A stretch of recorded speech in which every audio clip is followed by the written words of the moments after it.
Hello everyone, welcome to our another video. তো আজকে আমি চলে এসেছি তোমাদের সাথে একটি ডিম কষা দারুণ ভিডিও নিয়ে। তো ফার্স্টেই আমি ডিমগুলো সেদ্ধ করতে বসিয়ে দিয়েছিলাম। তো ডিমগুলো আমি নতুন স্টাইলে সেদ্ধ করে নিয়েছিলাম।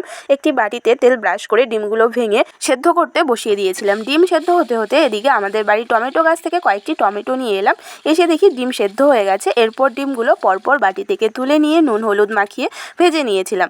এরপর ওই তেলে শুকনো লঙ্কা, তেজপাতা, জিরে ফোড়ন দিয়ে ওতে একে একে টমেটো কুচি, পেঁয়াজ কুচি, নুন হলুদ দিয়ে একটু ভেজে ওতে দিয়ে দিয়েছিলাম লঙ্কা বাটা, জিরে বাটা, মৌরি বাটা দিয়ে ভালো করে কষিয়ে পরিমাণ মতো জল দিয়ে ঝোলের জলটা ফুটে এলে ভেজে রাখা ডিমগুলো দিয়ে আরেকটু ফুটিয়ে নামিয়ে নিলেই তৈরি আমাদের দারুণ স্বাদের এই ডিমের রেসিপিটি।